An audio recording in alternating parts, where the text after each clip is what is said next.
ते नमः। सर्वेभ्यो देवेभ्यो नमः। सर्वेभ्यो ब्राह्मेभ्यो नमः। ओम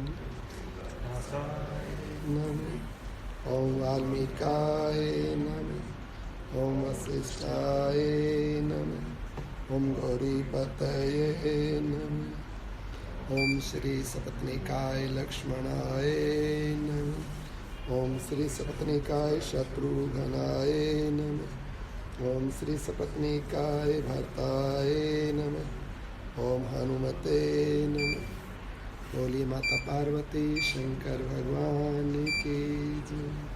श्री नंदीश्वर महाराज की जय। सियावर रामचंद्र भगवान की जय। पवन सुत श्री हनुमान जी महाराज की जय। सभी साधु संतों की जय। नमः पार्वती पते हरे हरे महादेव। हरे हरे महादेव। हरे हरे महादेव। हरे हरे महादेव।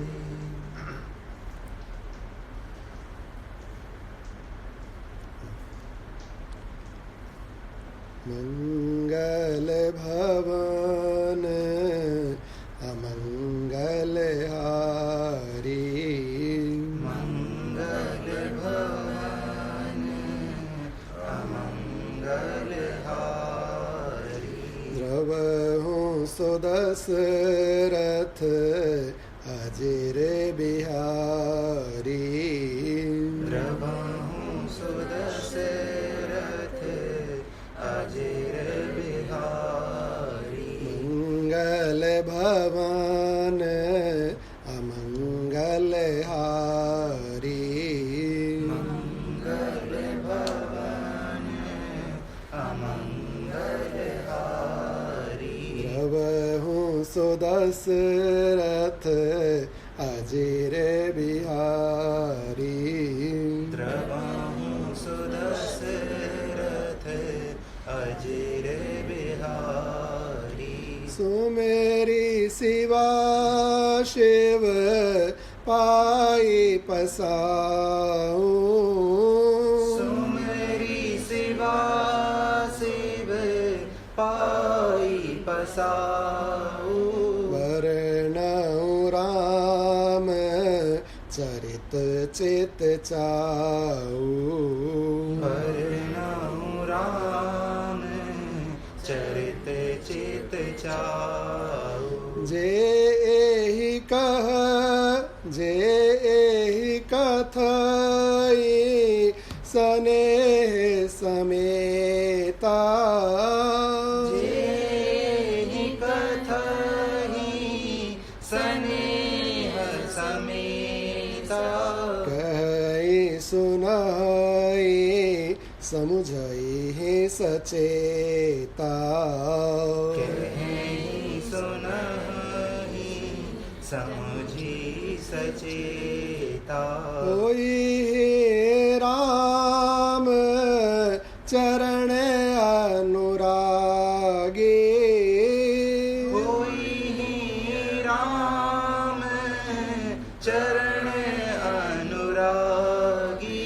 कलिमल रहित सुमंगल भागी। कलिमल रहित सुमंगल भागी। राम सिया राम सिया राम सिया राम सिया राम सिया राम। राम सिया राम सिया राम सिया राम। राम सिया राम सिया राम सिया राम।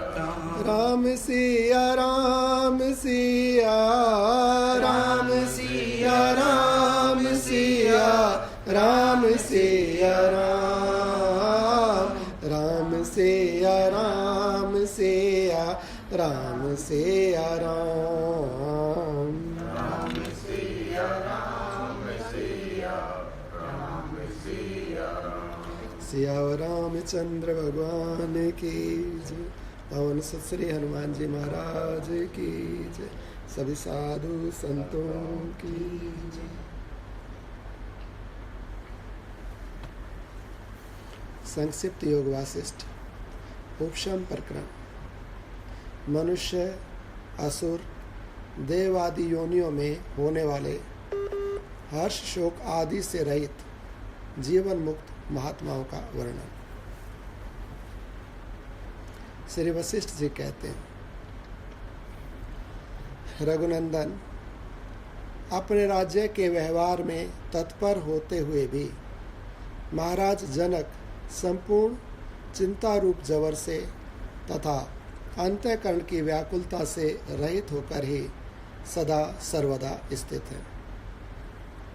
आपके पितामह महाराज दिलीप ने अनेक तरह के उचित सांसारिक कर्मों को सुचारू रूप से करते हुए भी आसक्ति से रहित होकर ही दीर्घ काल तक पृथ्वी का पालन किया तथा राग आदि दोषों से रहित होने के कारण आत्मज्ञान को प्राप्त तथा जीवन मुक्त स्वरूप महाराज मनु ने चिरकाल तक प्रजाओं का संरक्षण किया।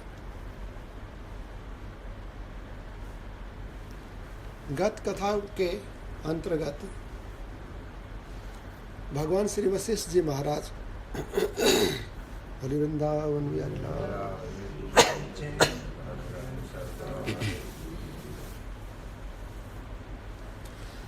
श्री वशिष्ठ जी महाराज मुक्ति के संदर्भ में बता रहे हैं। समाधिस्थ मुक्ति प्राप्त करने के बाद में जब जो सदैव मुक्ति है, उस सदैव मुक्ति के अंदर एक व्यवहारिक मुक्ति है और एक ध्यानस्थ होकर जिसमें योगी बैठा रहता है। तो इस क्रम में भगवान राम जी ने पीछे प्रश्न भी किया कि दोनों में से कौन सा महात्मा श्रेष्ठ है, जो एक स्थान पर बैठा रहे या व्यवहार काल में संलग्न रहे। तो उसमें श्री वशिष्ठ जी महाराज ने कहा कि दोनों ही श्रेष्ठ हैं, क्योंकि दोनों को एक ही फल, एक ही पद, एक ही वस्तु की प्राप्ति है, दोनों उसी स्वरूप में स्थित है। फिर उदाहरण के लिए संत महात्माओं का जो व्यवहार काल में संत महात्मा और राजा लगे हुए थे, जो मुक्त भगवत प्राप्त महात्मा थे, ऐसे राज ऋषि अपने जीवन के अंदर उन्होंने राज्य कार्य भी किया और राज्य कार्य करते हुए वो सब इसी मुक्ति के अंदर, इस संसार में जब तक उनका देह, जब तक प्रारब्ध रहा, तब तक स्थित रहे। उसी क्रम के अंदर यहाँ पर बता रहे हैं कि महाराज जनक अपने संपूर्ण राज्य का कार्यभार का वो वहन करते हैं, उनके द्वारा सब कार्य होते हैं और वो मुक्त भी हैं। पीछे महाराज जनक का कथानक भी आया। उसी क्रम के अंदर महाराज दिलीप के विषय में बताया कि दिलीप महाराज भी जीवन मुक्त थे, वो भी ऐसे ही मुक्ति पद में स्थित होकर सब व्यवहार उनके द्वारा हो रहा था। प्रभु श्री मनु जी महाराज के बारे में भी यहाँ पर बता रहे हैं। उदाहरण के तौर पर इन राजाओं का नाम ले रहे हैं यहाँ पर। इन राजाओं के क्रम के अंदर असुरों का नाम भी यहाँ पर मुनि ने लिया। वैचित्र, सैन्य और बाहुबल के प्रयोग से युक्त युद्धों तथा अनेक व्यवहारों को निष्काम भाव से दीर्घ काल तक करते हुए महाराज मानदाता परम पद को प्राप्त हुए। पाताल के सिंहासन पर आसीन, सदा त्यागी, सदा अनासक्त राजा बलि यथार्थ रूप से व्यवहार को करते हुए भी जीवन मुक्त रूप से स्थित है। दानवों के अधिपति नमोची देवताओं के साथ युद्ध करते हुए तथा सदा नाना प्रकार के व्यवहार एवं विचार विमर्शों में तत्पर होते हुए भी भीतर से संतप्त खिन्न नहीं होते थे। बोली वृंदावन बिहारी लाल की जय। राधे रानी सरकार की जय। सभी साधु संतों की जय। या दानवराज नमूची का नाम लिया। दैत्याधिपति प्रहलाद जी महाराज, बलि महाराज, इनके विषय में भी बताया, राजाओं के विषय में भी बताया, और यहाँ नमूची के विषय में कह रहे। बोले वृंदावन बिहारी लाल।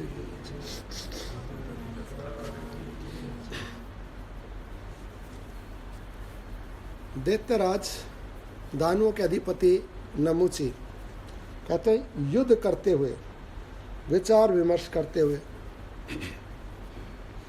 और दूसरे राज्य के कार्य करते हुए अपने स्वरूप में स्थित रहते थे, ऐसा लिखा हुआ।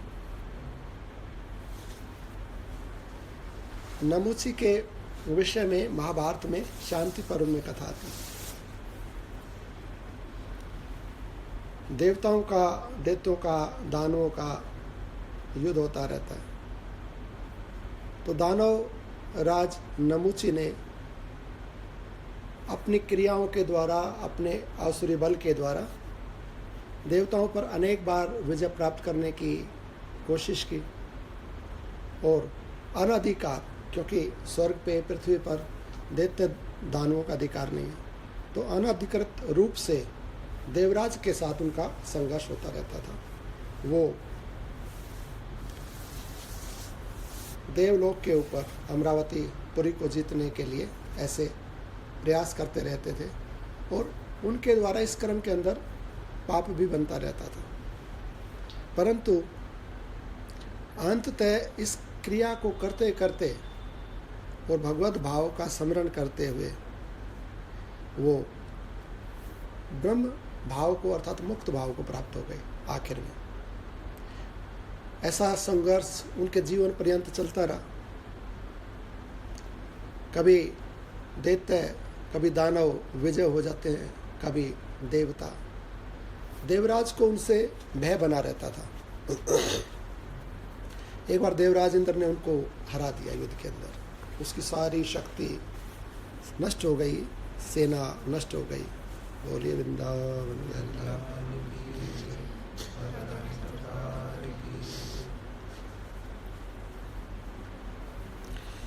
उनकी राज्य लक्ष्मी नष्ट हो गई।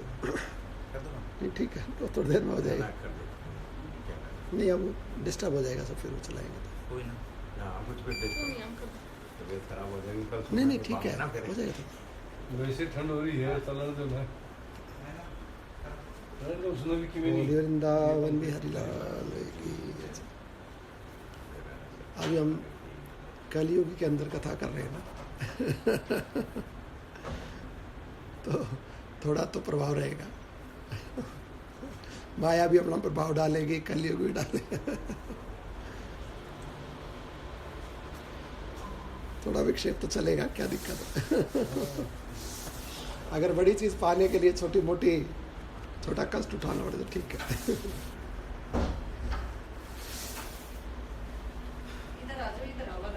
बोली वृंदावन में सब साधु संतों की। तो दानवराज नमूची की कथा शांति पर्व में पितामह भीष्म श्री युधिष्ठिर महाराज को सुना रहे कि कोई दानवों के अंदर जिसमें आसुरी संपत्ति है, ऐसा दानव और भगवत भाव को प्राप्त हो, तो उसके विषय में पितामह भीष्म बता रहे।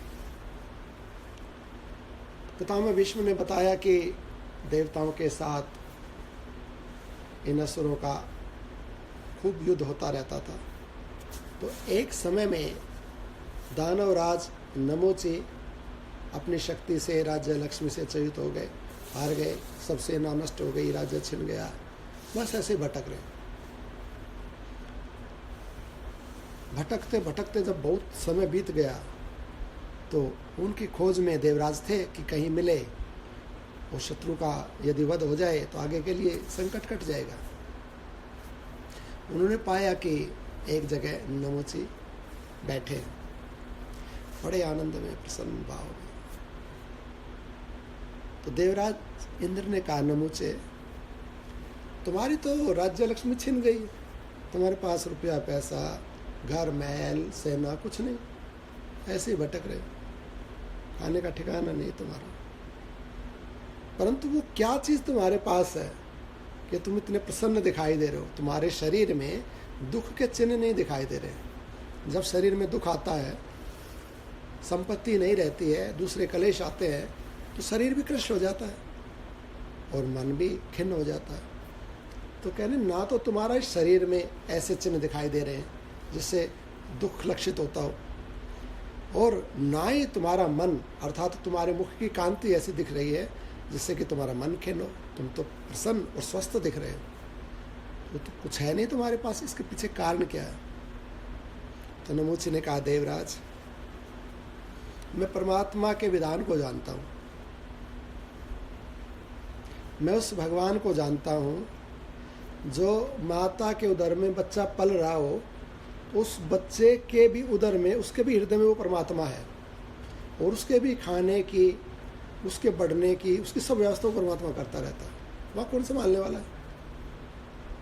तो वहाँ माता के उदर में भी उस बच्चे की रक्षा, पालन पोषण, खाना पीना वो परमात्मा करता रहता है, वो उसकी रक्षण करता रहता है।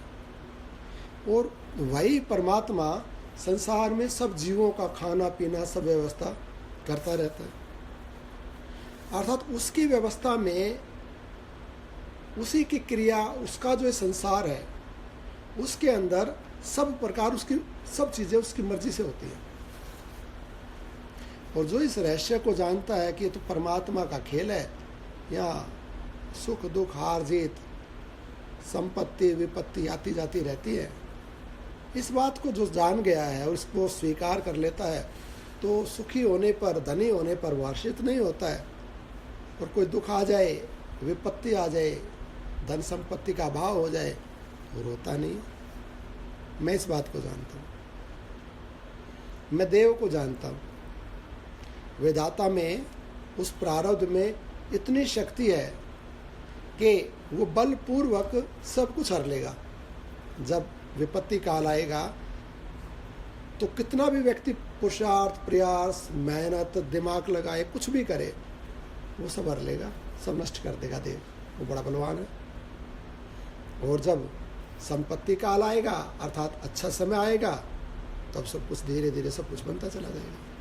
तो मैं इस बात को जानता हूँ, और इस बात को जानकर हृदय स्थित उस परमात्मा का स्मरण करता हूँ, उसमें स्थित रहता हूँ, उसका ध्यान करता हूँ, उसका भजन करता हूँ। और जब उसका मैं भजन करता हूँ तो मेरा मन मेरा कुछ नहीं बिगाड़ सकता, क्योंकि मैं अपने मन से जुड़ता ही नहीं, मैं तो परमात्मा से जुड़ता हूँ। और मैं परमात्मा से जुड़ा हूँ तो मेरा मन मुझे दुख नहीं दे सकता। मेरा मन मुझे दुख नहीं दे सकता, मेरा शरीर स्वस्थ रहता, मेरे शरीर पर प्रभाव नहीं पड़ता। दुख का प्रभाव मन के कारण शरीर पर पड़ता है। मन से मैं परमात्मा से जुड़ा रहता हूँ। मुझे पता है अभी मेरा विपरीत काल है, जब मेरा अच्छा समय आएगा, मेरे पास सेना राज्य सब कुछ हो जाएगा, मैं जीत भी लूँगा तुम्हें दोबारा से। उस समय जब मैं आक्रमण करूँगा तो तुम शायद मुझे ना हरा पाओ, हो सकता है कि मैं ही हरा कर त्रिलोकी पर बैठ जाऊँ, त्रिलोकी का स्वामी हो जाऊँ। यहाँ पर लिखा हुआ है कि व्यवहार काल में विचार करते हुए, विचार विमर्श करते हुए, अपना सब कार्य करते हुए नमूचे उस भाव में रहता था, परमात्मा से जुड़ा रहता था। मन से वो परमात्मा से जुड़ा रहता था। ये कहते हैं, पाताल के राज्य सिंहासन पर आसीन, व्यवहार को करते हुए भी जीवन मुक्त रूप से स्थित दानवों के अधिपति नमूची देवताओं के साथ युद्ध करते हुए तथा नाना प्रकार के व्यवहार एवं विचार विमर्शों में तत्पर होते हुए भी भीतर से संतप्त नहीं होते थे। अब ये सब बातें करते रहे और बोले कि मैं प्रतीक्षा कर रहा हूँ, मैं तो जब जैसा अब ये समय है तो इसमें भी प्रसन्न हूँ, तो दूसरा आएगा उसमें भी प्रसन्न होगा। देवराज ये तो जानते ही थे कि इसका भी समय तो आएगा, क्योंकि समय तो सब समय एक जैसा नहीं रहता है। और ये तो अब साधना करके भगवान से जुड़ा हुआ है, तो साधना करके बहुत शीघ्र ही प्राप्त कर लेगा उस भाव को, उस पद को। फिर दोबारा से राज्य लक्ष्मी सेना सब कुछ, और फिर संतप्त करेगा देवताओं को। तो देवराज कहने लगे कि तुम मेरे शत्रु हो और मैं तुम्हारा वध तो करूंगा। और नमुची को भी लगा कि अभी काल मेरे पक्ष में है नहीं और निसंदेह देवराज मुझे मार सकते हैं। तो वो सूक्ष्म रूप से सूर्य की किरणों में छिप गए। अब देवराज ढूंढे तो अनंत है, कहाँ ढूंढे? किरणों में मिले नहीं नमुची। तो देवराज ने उनको काफी खोजा, खोज के जब हार गए, मिले नहीं, तो कहने लगे कि नमुची तुम बाहर आ जाओ, तुम मेरे सामने आ जाओ, मुझसे भयभीत मत हो। तो नमुची कहने लगे कि मैं जानता हूँ तुम मेरे शत्रु हो और मैं जैसे ही तुम्हारे सामने आऊँगा, अभी मैं निर्बल हूँ, अकेला हूँ, तुम मेरा वध कर दोगे। देवराज कहने लगे कि मैं तुमसे मित्रता कर लेता हूँ, तुम आ जाओ। नमुची कहने लगा नहीं, मैं यकीन नहीं करता, मित्रता करने पर भी तुम मेरा वध कर सकते हो। तुम प्रतिज्ञा करो कि मेरा वध नहीं करोगे तो मैं आ जाऊंगा। कहने लगे कि मित्रता करने पर नहीं आओगे, मित्र पर यकीन नहीं करोगे? बोले नहीं, प्रतिज्ञा करोगे तो आऊंगा, नहीं तो नहीं आऊंगा। कहने लगे ठीक है। देवराज कहने लगे तो ठीक है, मैं तुम्हें ना गीले अस्त्र शस्त्र से मारूंगा और ना ही सूखे अस्त्र शस्त्र से मारूंगा, मैं प्रतिज्ञा करता हूँ। अब नमुची ने विचार किया कि अस्त्र या तो गीला कोई हो सकता है, जल इत्यादि, या सूखा हो सकता है। अब गीला और सूखे से तो मेरा वध होगा ही नहीं। तो उन्होंने कहा ठीक है, प्रकट हो गए और देवराज इंद्र प्रतीक्षा करते रहे। तो एक समय में कोहरा हो गया बहुत ज़्यादा और समुद्र में फेन हो गया। फेन जो जल से फेन बन जाता है, उस फेन को ही अस्त्र रूप से देवराज ने तैयार करके और नमुची का वध कर दिया। अब वो फेन ना गीला है ना सूखा है। वध जब हो गया, क्योंकि नमुची सामान्य दानव नहीं था, वो तो भगवान का भक्त भी था, तो उसका धड़ तो रह गया, नीचे गिर गया, सिर जीवित रहा और वो सिर जो देवराज के पीछे लग गया। अब जहाँ भी देवराज इंद्र जाए, जिस लोक में जाए, वो सिर साथ साथ चले और कहे कि तुमने मेरे साथ धोखा किया, तुमने धोखे से मेरा वध कर दिया और मैं यही अपयश तीनों लोकों में फैलाऊंगा। अब देवराज जहाँ भी जाए, जहाँ बैठे, वहीं साथ साथ सिर। खूब उपाय किया, सिर नष्ट नहीं होता है। तो भगवान ब्रह्मा जी के पास जाकर कहने लगे, पितामह, ये दानवराज नमुची का सिर मेरे पीछे लग गया। मैंने तो देवताओं के लिए, जग कल्याण के लिए इसका वध किया है, क्योंकि ये अगर त्रिलोकी पर आसीन हो जाता तो पीड़ा पहुंचाता, परंतु ये मेरे पीछे हो गया, ये भक्त भी है भगवान का, इसका सिर नष्ट नहीं होता है। तो आप मुझे उपाय बताएं। भगवान ब्रह्मा जी कहने लगे, देवराज आप चिंता नहीं करो, सरस्वती की उनसे ही प्रकट हुई एक दूसरी नदी है, अरुणा नदी। एक बार असुरों ने माता सरस्वती की प्रार्थना की, माता सरस्वती प्रसन्न हो गई। उन्होंने प्रार्थना की कि माँ, आप हमारे भी कल्याण के विषय में कुछ विचार कीजिए, हम असुरों का भी कल्याण, आप तो देवी हैं, माँ हैं, सबका कल्याण करते, तो हमारा भी कल्याण कीजिए। माता सरस्वती कहने लगी, हाँ ठीक है, मेरे लिए तो सब पुत्र हैं, सब संतान हैं। तो कहने लगे कि आप हमारे उद्धार की कोई योजना, कोई उपाय बता दीजिए ताकि हम भी कल्याण को पाएं। तो माता सरस्वती ने कहा कि ये मेरी सहेली, मेरी रूपा, दूसरी नदी है अरुणा नदी, और यहाँ पर मेरी इस नदी से, मेरी सखी से बात हुई है, तो हमारा संगम है, हम दोनों यहाँ मिली हैं, और इस संगम में जो स्नान करेगा वो ब्रह्म हत्या से भी निवृत्त हो जाएगा। और असुर तो अनेक प्रकार के पाप करते थे। उन्होंने कहा कि तुम यदि यहाँ पर स्नान करोगे तो ये गुप्त स्थान है, तुम्हारे पाप नष्ट हो जाएंगे। तुम्हारे कर्म का जो तुमने भक्ति की मेरी, उसका फल है ये। असुर दानव उस स्थान पर, उस संगम पर स्नान करते हैं, वो भगवान को पा जाते हैं माता सरस्वती की कृपा से। भगवान ब्रह्मा जी कहने लगे कि देवराज, तुम उस संगम पर जाओ, उस संगम पर जाकर तप करो, यज्ञ इत्यादि करो और खूब दान दो, उस संगम में स्नान करो। क्योंकि तुमने मित्र तो इसको बोला ही था ना, तो मित्र बोला तो तुम्हें मित्रता का हत्या लगेगी, ब्रह्म हत्या लगेगी, दोष हो गया तुम्हें कि तुमने मित्र का वध कर दिया। इसलिए इस पाप से तुम संगम में जब स्नान करोगे, दान तप इत्यादि करोगे, तो तुम इस ब्रह्म हत्या से निवृत्त हो जाओगे। और क्योंकि ये दानव है तो इसके सर को भी उसमें स्नान करवा दो, ये भी मुक्त हो जाए। इसने भी भले ही दानव कुल में आया है, परंतु ये भगवान का भक्त है, और भगवान के भक्त का पतन नहीं हो सकता। ठीक है, देवताओं से विरोध है, वो इसने अपने कुल के अनुसार वो सब कार्य करता रहा, ये दानव अधिपति है, परंतु उसके उपरांत ये भगवान का भक्त भी है, इसका कल्याण होना चाहिए। देवराज को ऐसा परामर्श भगवान ब्रह्मा जी ने दिया। देवराज इंद्र संगम पर गए, माता आरुणि का जो और माता सरस्वती का जो संगम स्थान है, दोनों नदियाँ जहाँ मिलती हैं, वहाँ पर दान तप और स्नान ऐसे भगवान को याद करते रहे। ऐसे कुछ काल के बाद में देवराज इंद्र उस हत्या से निवृत्त हो गए, उस पाप से निवृत्त हो गए। परंतु देखा कि अभी भी नमुची का सर तो अभी भी है साथ। तो देवराज कहने लगे, मित्र, मैंने तुम्हें मित्र कहा था, और मैंने जन कल्याण के लिए, त्रिलोकी की रक्षा के लिए तुम्हारा वध किया। मेरा निजी कोई स्वार्थ नहीं है तुम्हारे को मारने का।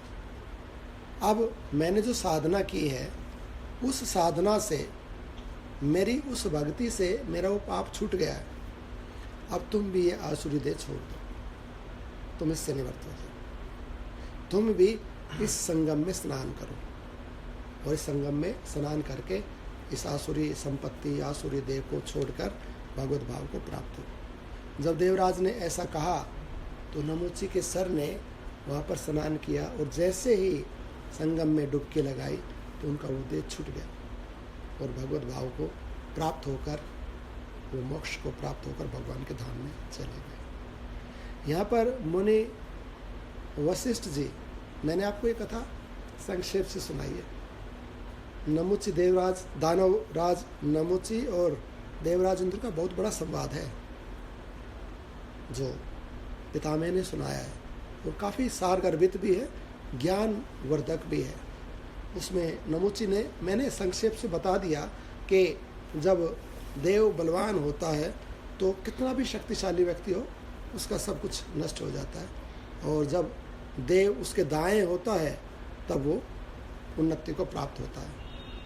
और कितना भी दुख आए, विपत्ति काल आए, उस विपत्ति काल के अंदर भी मनुष्य को परमात्मा से जुड़ा रहना चाहिए। नमुची ने बहुत बड़ा व्याख्यान किया है। उन्होंने बताया कि यदि मनुष्य दुख से जुड़ जाए, परमात्मा से हटकर दुख से जुड़ जाए, तो वो दुख उसके वर्तमान और भविष्य दोनों का विनाश कर देगा। क्योंकि वो तो दुखी हो रहा है, बस मेरा ये नुकसान हो गया, मेरा राज्य चला गया, मैं मर गया, ये हो गया, वो उसको कर करके, याद कर करके आगे भी नया कर्म नहीं कर रहा। नमुची कहते हैं वहाँ मनुष्य कर्ता भाव में स्थित हो जाता है,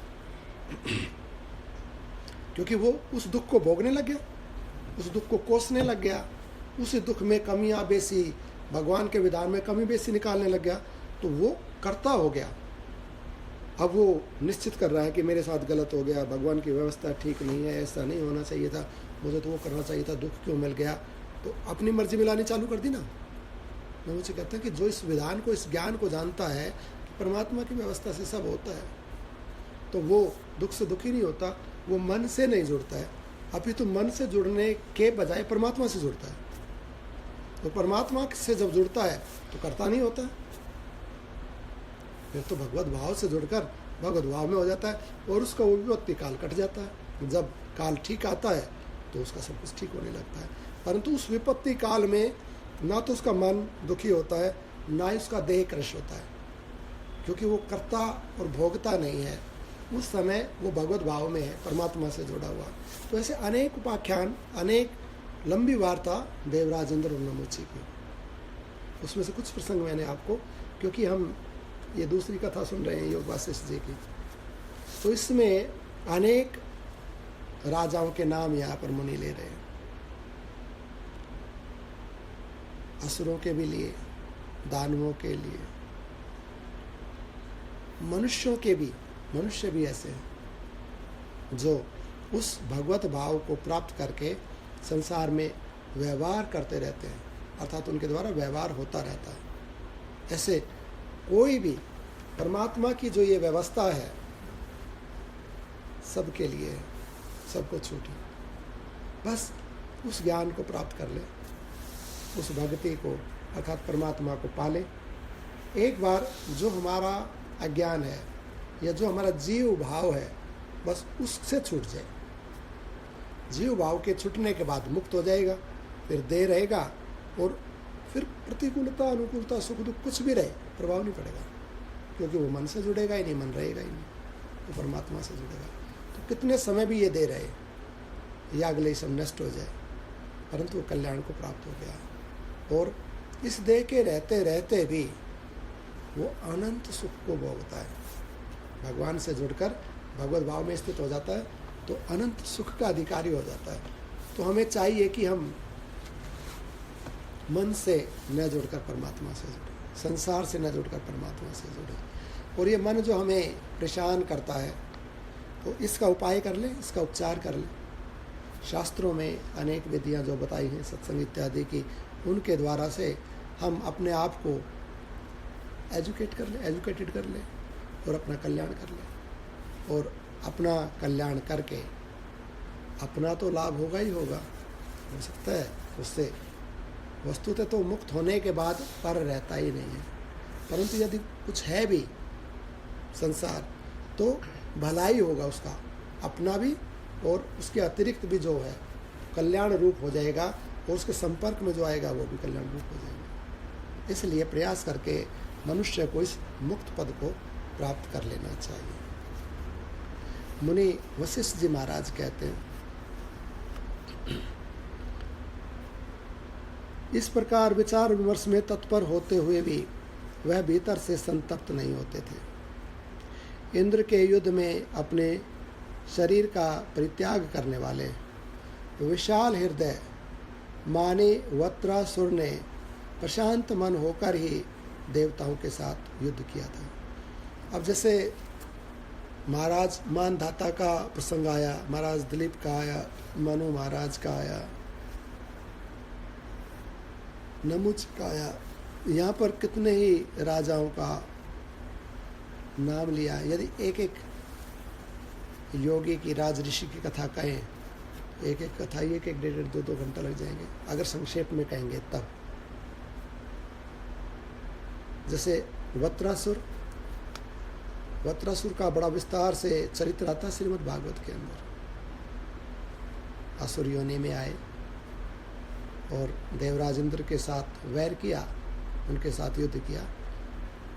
जब वत्रासुर ने, पहले तो वत्रासुर के वज्र से तो जो दूसरे अस्त्र शस्त्र से, उनसे वत्रासुर का वध हुआ ही नहीं, और देवराज के पास जब वज्र नहीं रहा तो महर्षि दधीचि की अस्थियों से वज्र का निर्माण हुआ, और उस वज्र का निर्माण करके जब वत्रासुर के ऊपर वज्र चलाया तो वज्र सुदर्शन चक्र के जैसा घूम रहा था चारों तरफ। वत्रासुर की गर्दन के चारों तरफ जैसे चक्र घूमता है ना, और चक्र में कांटे रहते सुदर्शन चक्र में, ऐसे वो ऐसे भी घूम रहा था, और गर्दन के चारों तरफ, वत्रासुर की गर्दन के चारों तरफ वज्र घूम रहा था और गर्दन को काट रहा था। वत्रासुर, उस समय उनको निश्चय हो गया था कि अब मेरी मृत्यु निश्चित है, क्योंकि वज्र देवराज ने चला दिया, अमोघ वस्त्र है, तो मृत्यु तो निश्चित है। वत्रासुर ध्यानस्थ होकर बैठ गए रणांगन के अंदर, ये रणभूमि में, और 1 साल लगा, 1 साल तक वज्र वत्रासुर की गर्दन को काटता रहा। 1 साल में गर्दन कटी और 1 साल तक वत्रासुर रणभूमि में ध्यानस्थ रहे, परमात्मा को उनकी स्तुति गाते रहे। और जैसे उनका देह छूटा, उनके देह से दिव्य ज्योति निकली और परमात्मा नारायण में प्रवेश कर गए। सब देवता आकाश के अंदर देख खड़े होकर ये दृश्य देख रहे थे। सब वाह वाह कर रहे हैं, जय जयकार कर रहे हैं वत्रासुर के। कहते इस असुर ने ऐसा क्या पुण्य किया था कि ऐसी एक तो रणभूमि, और रणभूमि में भी ध्यान की अवस्था, रणभूमि के अंदर परमात्मा नारायण की स्तुति, मृत्यु का समय, रणांगण और परमात्मा की स्तुति, बड़ा ही दुर्लभ संयोग है। और वत्रासुर निरंतर भगवान का गान करते रहे और भगवान को प्राप्त हुए। यद्यपि पहले जन्म में वो राजा थे, उन्होंने बड़ा तप किया हुआ था और वो शाप के कारण असुर योनि में आए थे। उनका पूर्व का वो ज्ञान, वो अभ्यास, वो भक्ति बनी हुई थी, उसी के बल स्वरूप आज भगवान को याद करके उन्होंने वो देह छोड़ी। अर्थात वो उनका देह नष्ट हो रहा है, देह को छोड़ रहे हैं, लेकिन मुक्त महात्मा है, उनको पता है कि देह तो अगर वज्र नहीं नष्ट करेगा तो भी कुछ समय के बाद तो नष्ट होनी है, तो नाशवान है। तो अब मृत्यु के समय क्यों नहीं परमात्मा को याद कर लिया जाए। तो उन्होंने सब अस्त्र शस्त्र छोड़कर और वहीं बैठ गए रणभूमि के अंदर, वहीं भगवान की स्तुति कर रहे। कह रहे हैं मुनि कि इंद्र के युद्ध में अपने शरीर का परित्याग करने वाले विशाल हृदय मानी वत्रासुर ने प्रशांत मन होकर ही देवताओं के साथ युद्ध किया। पाताल का परिपालन करते हुए दानोचित कर्मों का अनासक्त भाव से अनुष्ठान करते हुए भक्त परवर प्रहलाद अविनाशी अनिर्वचनीय परमानंद स्वरूप परम पद को प्राप्त हुए।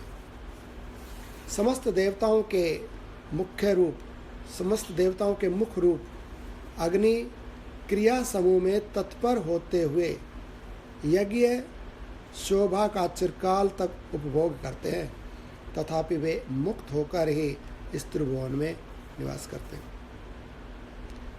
देवताओं के बारे में, ऋषियों के बारे में, राजाओं के बारे में, असुरों के बारे में, मनुष्यों के बारे में सब बता रहे हैं। कहते हैं कि अग्नि सर्वत्र व्याप्त है और अग्नि ही देवताओं का मुख है, और वही यज्ञ आदि के अंदर देवताओं का मुख बनकर यज्ञ अवशेष, यज्ञ भाग को ग्रहण करते हैं और सब देवताओं तक पहुंचाते हैं, तो वो मुक्त हैं। इस त्रिभुवन में निवास करते हैं। जगत के प्राणी समूहों के अंगों का चिरकाल तक संचरण कराते हुए भी वायु जो सदा सर्वदा विचरण, सदा सर्वदा सर्वत्र संचरण करने वाले हैं, मुक्त ही स्थित है। ज्ञान रूप रत्नों के एकमात्र समुद्र तीक्ष्ण बुद्धि वीरवर स्वामी कार्तिकेय ने मुक्त होते हुए भी तारका आदि असुरों से युद्ध किया। महामुनि नारद मुक्त स्वरूप होते हुए भी इस जगत में कार्यशील और शांत बुद्धि से विचरण किया करते हैं। जीवन मुक्त होकर ही अनासक्त भाव से सहस्त्रमुख नागराज शेष पृथ्वी को धारण करते हैं। सूर्य दिवस परंपराओं का निर्माण करते हैं और यमराज धर्माधर्म विचार पूर्वक लोगों का नियमन करते हैं। इन पूर्वोक्त महानुभावों के सिवा दूसरे भी सैकड़ों महात्मा, यक्ष, राक्षस, मनुष्य और देवता इस त्रिभुवन में मुक्त स्वरूप हुए ही संसार में अनासक्त भाव से विचरण करते हैं। विचित्र आचार व्यवहार में स्थित कितने ही पुरुष भीतर शांति से युक्त हैं, जबकि कुछ तामसी मूढ़ मनुष्य तो मोह में मगन हुए पत्थर के जैसे बने हुए हैं। कुछ महात्माओं ने परम ज्ञान का संपादन करके तपोवन का आश्रय लिया, जैसे भृगु, भरद्वाज, विश्वामित्र, शुक आदि। कुछ महात्मा परम ज्ञान प्राप्त कर राज्यों में ही छत्र चवर धारण किए हुए रहते हैं, जैसे जनक, शर्याती, मानधाता, सगर आदि। कुछ तत्वज्ञ आकाश में ग्रह, नक्षत्र आदि के आधारभूत ज्योतिष चक्र के मध्य में स्थित हैं, जैसे बृहस्पति, शुक्राचार्य, चंद्र, सूर्य, सप्तऋषि आदि। त्रियक योनि में भी सदा से कृत बुद्धि महात्मा रहते हैं, और देव योनि में भी मूर्ख बुद्धि वाले लोग विद्यमान हैं। जिसका अत्यंत व्यापक स्वरूप है, उस सर्वस्वरूप परमात्मा में सब कुछ सर्वभाव से सर्वत्र सब कुछ सब प्रकार से सदा ही संभव है। कहते त्रियक योनियों में, पशु पक्षियों में भी महात्मा रहते हैं, उन योनियों के अंदर भी मुक्त महात्मा। ज्योतिष चक्र में भी तारा मंडल के अंदर रहते हैं, राजाओं में रहते हैं, मनुष्यों में, पशुओं में, पक्षियों में, असुरों में, और देवलोक में भी मूढ़ रहते हैं। ऐसा कहा, त्रियक योनियों में महात्मा और देवलोक में भी मूढ़ मिल जाएंगे। तो ऐसा नहीं है कि देवलोक में सब ज्ञानी ही हैं, बस जिसने दान पुण्य किया वह ज्ञान से कर दिया, या किसी ने बल से करा दिया, या उन्होंने किसी प्रलोभन के कारण दान पुण्य कर दिया, अच्छे कार्य कर दिए, तो उनके उन दान पुण्य अच्छे कार्यों के फलस्वरूप देवलोक मिल गया। परंतु किया उन्होंने मूढ़तापूर्वक ही, अज्ञानतापूर्वक ही, तो वहाँ स्वर्ग मिल गया, संपत्तियाँ मिल गई, तो ज्ञान नहीं है, मूढ़ता ही है वहाँ पर। और कुछ ऐसे संत महात्मा भी हो गए कि जिनसे अंत समय में मन विचलित हो गया, योग से हट गए, तो उनको योनियां दूसरी मिल गई, मनुष्य या मनुष्यों से अलग, परंतु उन योनियों में वो मुक्त महात्मा ही, और वहीं से उन्होंने साधना करके वो फिर मुक्त हो गए। महाराज भरत मृग की योनि में, और मृग योनि में भी उनको ज्ञान है, और मृग योनि में भी फिर उन्होंने आगे की यात्रा करके परमात्मा को प्राप्त किया। अनेक संत महात्मा अंत समय में कई बार विचलित मना हो जाता है योगी। अब परमात्मा की कोई व्यवस्था कहो संसार की, या अपने योग की कमी कहो, कोई भी कारण हो सकता है, लेकिन उसका पतन नहीं हो सकता। उसका किया हुआ जो फल, किया हुआ जो कर्म है, उसका जो योग है, ज्ञान, भक्ति है, वो नष्ट नहीं हो सकता है। भक्ति बीज पलटे नहीं, चाहे बीते कल्प अनंत। ऊंच नीच घर उपजे, रहे संत को संत। भक्ति का बीज पलटेगा नहीं, एक बार चालू हो गया तो आता जाता रहेगा ऊंची नीची योनियों में, परंतु अंत में मुक्त होगा। यहाँ पर मुनि कहते हैं कि देवलोक में भी मूढ़ मिल जाते हैं। मुनि वशिष्ठ जी महाराज कह रहे हैं, श्री राम, मुक्ति हो जाने पर फिर इस संसार में किसी प्रकार जन्म की प्राप्ति संभव नहीं है। मुक्त होने पर जैसे देह है, अब जैसे वायु, आकाश, पृथ्वी, जो देव हैं, तो इनका जन्म नहीं कहा जाएगा। सप्तऋषिगण हैं, दूसरे जो मुक्त महात्मा हैं, देवलोक, ब्रह्मलोक, इनमें रहते हैं, तो वो जन्म, उनका ऐसा जन्म नहीं है जैसा हमारा जन्म है, और उनका ऐसा देह भी नहीं है जैसा हमारा देह। उनका जन्म और देह और कर्म चिन्मय है, परमात्मा स्वरूप। जैसे परमात्मा प्रकट होते हैं ना, तो परमात्मा का जन्म कर्म दिव्य होता है, चिन्मय होता है, परमात्मा रूपी होता है, मुक्त होता है। वो तो बस लीला करने के लिए, संसार को शिक्षा देने के लिए, असुरों का संहार करने के लिए, भक्तों का कल्याण करने के लिए प्रकट हो जाते हैं, देह को धारण कर लेते हैं। इस देह को हम जानते हैं और इस देह के द्वारा बोले जाने वाली भाषा को हम समझते हैं, तो वो इस देह को स्वीकार कर लेते हैं, ऐसी भाषा बोलते हैं, ऐसी लीला, ऐसा व्यवहार करते हैं। तो हम फिर ऐसा व्यवहार करके, उनका अनुकरण करके हम भी मुक्त हो सकते हैं। इसलिए वो परमात्मा इस लोक में आते हैं, देह को स्वीकार करते हैं और यहाँ की परंपराएं, व्यवहार इत्यादि स्वीकार करते हैं। परंतु ये सब होने पर भी वो परमात्मा ही रहते हैं, मुक्त ही रहते हैं। ऐसे ही संत महात्माओं का है, जो एक बार मुक्त हो गया तो वो किसी लोक में देह को धारण करके रह सकते हैं, परंतु उनका वो देह हम जैसा बद्ध नहीं है, मुक्त देह है। इसलिए आत्मा अनात्मा के यथार्थ विवेक विज्ञान को प्राप्त करके करोड़ों मनुष्य विमुक्त हो चुके हैं। ज्ञान से मुक्ति सुलभ है और अज्ञान से दुर्लभ है। अतः जिसको मुक्ति की अभिलाषा हो उसे आत्मज्ञान के लिए प्रयत्न करना चाहिए। आत्मज्ञान से संपूर्ण दुखों का सर्वथा विनाश हो जाता है।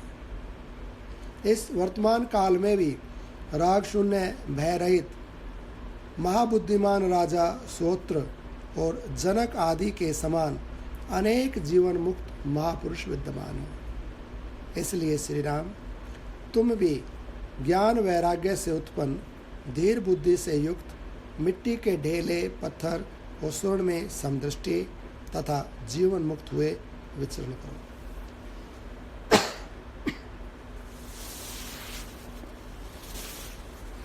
रघुनंदन, इस लोक में देहधारी जीव की दो प्रकार की मुक्ति होती है, एक तो सदेह मुक्ति और दूसरी विदेह मुक्ति। एक शरीर के रहते हुए ही मुक्त सदेह मुक्ति, और दूसरी इस देह के छूटने के बाद विदेह मुक्ति। जो सदेह मुक्ति है, सदेह मुक्ति का जो देह है वो प्रारब्ध के अधीन है।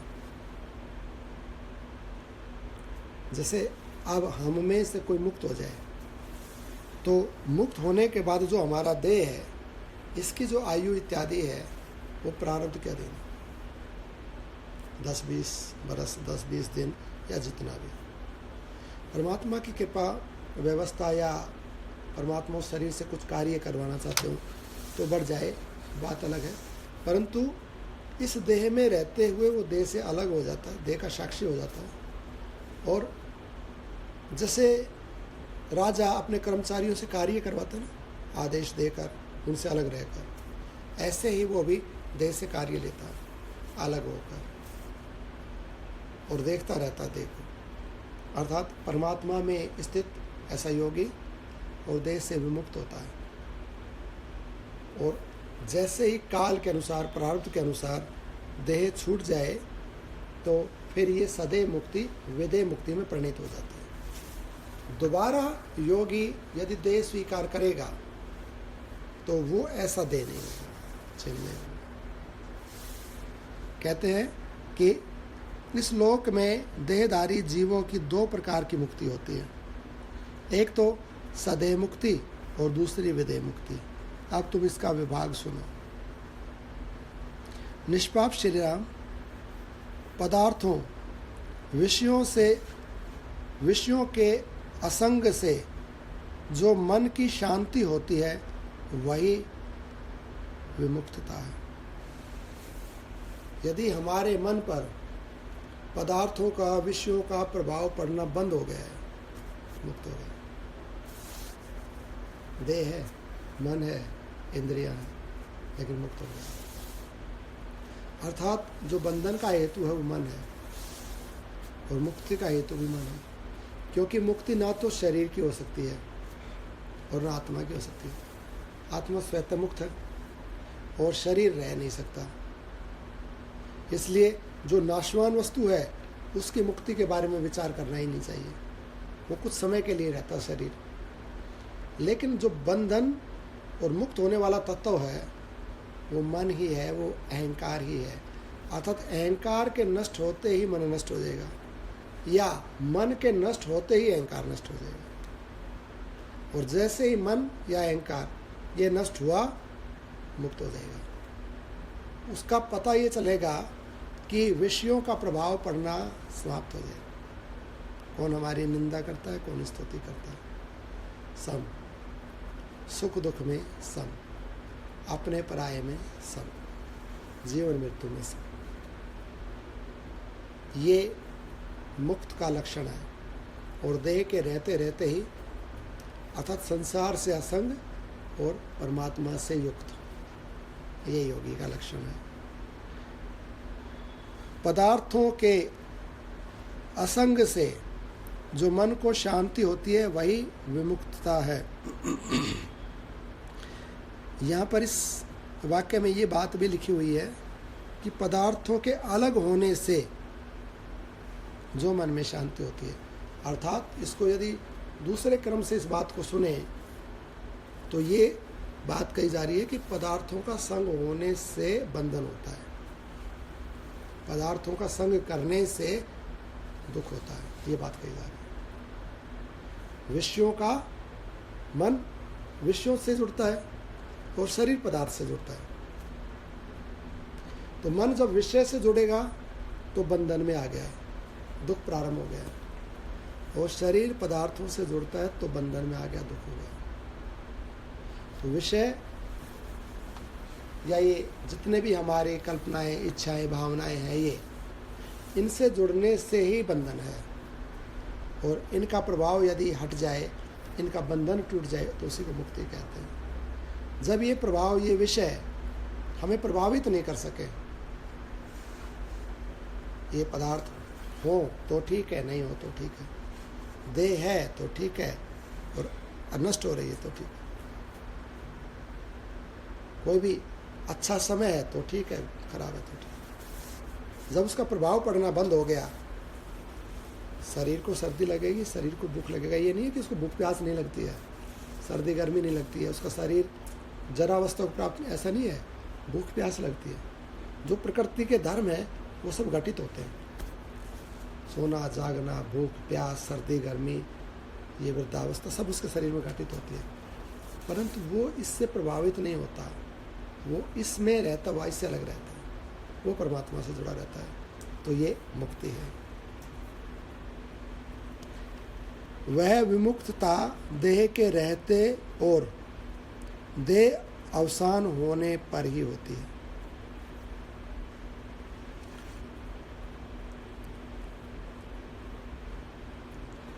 वह विमुक्तता देह के रहते हुए और देह अवसान होने पर ही होती है। जो विद्वान विषय सने से रहित होकर जीता है वह जीवन मुक्त कहलाता है। विषय सने से रहित होकर, विषयों में हमारी प्रीति होती है ना, पदार्थों में, मान सम्मान में, घर, महल, माड़ी, रुपया, पैसा, पद, प्रतिष्ठा, इसमें हमारा प्रेम होता है, आसक्ति होती है ना। अगर ये हमारा निकल जाए, विषय सने नष्ट हो जाए तो मुक्त हो जाए। जो विद्वान विषय सने से रहित होकर जीता है वह जीवन मुक्त कहलाता है, एवं जो विषय सने से युक्त होकर जीता है वह बद्ध कहलाता है। इन दोनों से भिन्न तीसरा, जो देह त्याग के पश्चात ब्रह्म में विलीन हो जाता है वह विधेयी तो मुक्ति है। जब इसके बाद ये प्रश्न ही नहीं रहता कि विषय है या नहीं है, और ये देह भी नहीं रहती है, देह का भी परित्याग कर देता है और ब्रह्म भाव में विलीन होकर प्राप्त हो जाता है, ब्रह्म भाव को, अर्थात ब्रह्म हो जाता है, तो वो विधेय मुक्ति है। इसलिए मनुष्य को मोक्ष के लिए युक्ति और प्रयत्न पूर्वक साधन करने चाहिए। युक्ति और प्रयत्न के बिना तो गाय का खुर टिके इतनी भूमि भी नहीं लांगी जा सकती। युक्ति और प्रयत्न, युक्ति होती है टेक्निक, अर्थात युक्ति होती है नॉलेज से, और प्रयत्न होता है शरीर से। कहते हैं कि मुक्ति के लिए युक्ति और प्रयत्न का सहारा लेना चाहिए। युक्ति, सब युक्तियाँ ना, टेक्निक है, हम सीख लें जीने की कला, कैसे जीना है, कैसे कैसे बंधता है, कैसे छूटता है। जैसे रस्सी का बंधन खोलने की जिसको टेक्निक आती है तो खोल देगा, जिसको बंधन बांधना आता है, वो टेक्निक आती है तो वो बांध भी सकता है, खोल भी सकता है। ऐसे ही जिसको जीवन जीने की टेक्निक आती है, तो टेक्निक कहाँ से सीखेगा? वो तो शास्त्रों से मिलती है, ग्रंथों से, संतों से मिलती है। अर्थात वो युक्ति सीख ले कि कैसे जीना चाहिए, जीना सीख ले और फिर साधन करे। यानी कि ब्रेन भी ट्रेंड हो और शरीर के द्वारा पुरुषार्थ होता रहे। इस प्रकार से युक्ति और साधन जब करेगा तो उससे मुक्ति मिल जाएगी। और कहते हैं युक्ति और साधन के बिना, युक्ति और प्रयत्न के बिना तो गाय का खुर टिके इतनी भूमि भी नहीं लांग सकता। युक्ति नहीं जानता, मानो ज्ञान ही नहीं है, यह शरीर से हिलता ही नहीं है, प्रयत्न ही नहीं करता है, तब तो एक सूत भी नहीं हिल सकता। गाय के खुर जितनी भूमि भी नहीं लांग सकता, इतना यानी कि छोटे से छोटा कार्य भी नहीं कर सकता ऐसी उन्नत देह मिलने पर, यदि प्रयत्न और युक्ति नहीं है तो। और युक्ति और प्रयत्न है तो परम पद को पा जाएगा, मुक्ति को पा जाएगा। मुक्ति का कोई तू जतन कर ले, रोज थोड़ा थोड़ा हरि का भजन कर, ऐसा बोलते हैं। बोली वृंदावन बिहारी लाल की जय, राधे रानी सरकार की जय, सभी साधु संतों की जय।